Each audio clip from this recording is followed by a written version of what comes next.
Hi everyone, it's me, Shanti. I just wanted to make this video. I don't really know what I'm going to say yet, but let's see. I wanted to make a video because I had a really long conversation with Amber, Junk in the Trunk, this evening, which was phenomenal. And because we've sort of been having some animosity lately. She's been kind of picking at me, and I've been upset with her because she's been bitchy, and I've been bitchy back, and it's just sort of been this, like, stupid whatever is going on. And finally, she just decided to call me to, like, not try and just chat about it, but, like, get it out in the air and get it over with. And there was a lot. It turned out to be a really great conversation, and we laughed, and we talked about serious stuff, and Amber's just... she's a really amazing woman, and I've watched her since I started here on YouTube, and anyway, I really respect her opinion. And so what she told me was that a lot of the time I come across as disingenuous or maybe two-faced. Not like a two-faced bitch, but like there's two sides of me, one that I show you guys and then one that's like secret that you have to discover or something. And that, you know, that I come off as very full of myself or arrogant or cocky. And I just wanted to address that because I think her concerns are valid. Sorry, I've just been laying around talking with Sean for a couple hours and my hair is messy.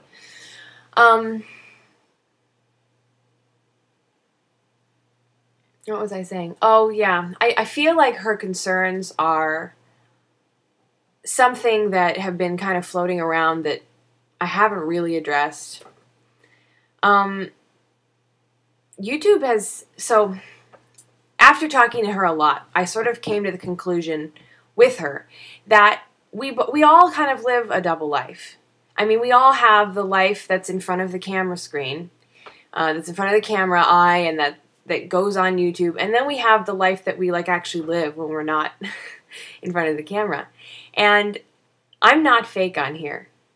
Anybody who's met me can testify that I am, you know, outgoing, and I'm smart, and I want to share, and I want to talk a lot, and I am very, very confident. I have a lot of self-confidence, self-esteem, and pride for who I am and who I'm becoming and who I have become so far. But I think people who don't know me really can interpret that as cockiness. And she mentioned lots of different things, though, like the fact that, you know, I preach that you just can't drink chemicals and you can't eat chemicals. You need to eat clean. And then I come into Stickam and I'm drinking Mike's Hard Lemonade, which, of course, has crap in it. Or, you know, I'm with Sean, but then I do the Christmas special with Adam where I'm like dry humping him in a blanket and all that. And she just pointed out a lot of, like, you know, double-sided things where it makes people question my integrity and who I am and why I'm here. So I just felt like I needed to come on here and tell you I'm not perfect. I mean, I know, obviously, I'm not perfect, but sometimes it's hard to remember that I'm not perfect. I mean, just because I tell you these are the things you need to do doesn't mean that you have to be, like, religious about them. You just have to be committed to doing more good things than bad. I used to have every day for lunch a Sprite Remix, Otis Spunkmeyer cookies, and a bagel and cream cheese. That was my lunch every day. White flour bagel, plain, like almost a freaking donut. It just wasn't deep fried and covered in sugar.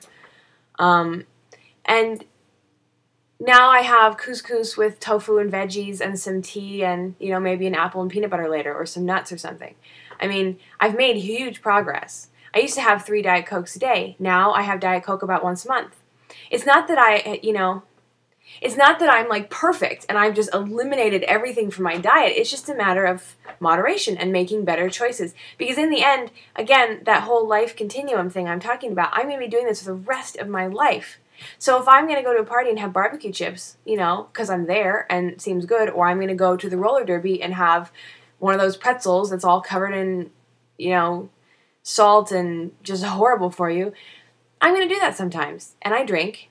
And every now and again, like once a quarter, if I'm out and I'm drunk and somebody I know is smoking, I might have a cigarette. I haven't done that since hanging out with Adam in December.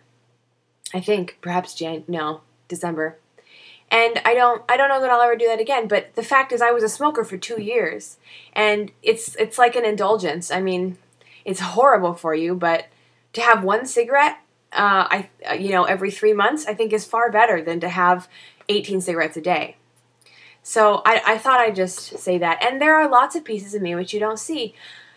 I guess I get wrapped up in thinking I show you like 100% of me because I take YouTube into every part of my life in terms of like working out and my schedule and, what I do for fun. And I'm very accessible through Facebook and Twitter and MySpace and chat. I mean, I allow people in a lot. So I feel like you guys see 100% of me. But the reality is that you don't. You see the weight loss part of me and occasionally other pieces of me. You have slight peeks into like my relationships with my sisters and my relationship with Sean and my relationship with myself. Some of you know like my history and what I've done in my life before being here. But just in speaking with Amber, I realized that a lot of you really don't see any of that in me. All you see is me sitting here talking about how great I'm doing all the time. And the truth is I am doing great, but I have low moments. I have lots of shit going on in my life sometimes. I just don't feel like talking about it on YouTube. This morning, I checked my YouTube page and I had over 3,000 subscribers. And I mean, it's thrilling. It really is thrilling, but it's also incredibly overwhelming. And it just seems that the more subscribers I get, the more I'm trying to find a balance because my inclination is just to withdraw. I mean, because there are so many people watching now. It's not just like a couple hundred people who I know by name, who comment always and who I have developed a relationship with, and I felt like I could be very open in my first videos, whereas now everything I say is scrutinized. Everything I say is commented on by someone. In every video, there's going to be critiques of my hair and makeup and clothes. There's going to be critiques about whether I swore or not. There's going to be critiques about whether I spoke about religion or not. There's going to be critiques against and for the foods that I eat and the way that I present information and whether I was, my cocky-o-meter in the video. And there's going to be critiques. I mean, I'm in the public eye. And somehow when I say that, I think people sometimes think I'm famous. And I am aware that I am not a celebrity. I really am. And you need to know that. I don't think that I'm famous. But I do have thousands of people giving me feedback on me all the time. Hundreds of messages every day. And it is very overwhelming and it causes me to withdraw and hold back a lot of myself in my videos because I don't want to, because it makes me very vulnerable.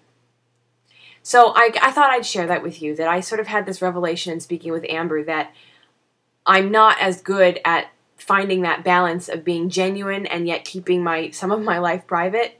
And I'm working on it.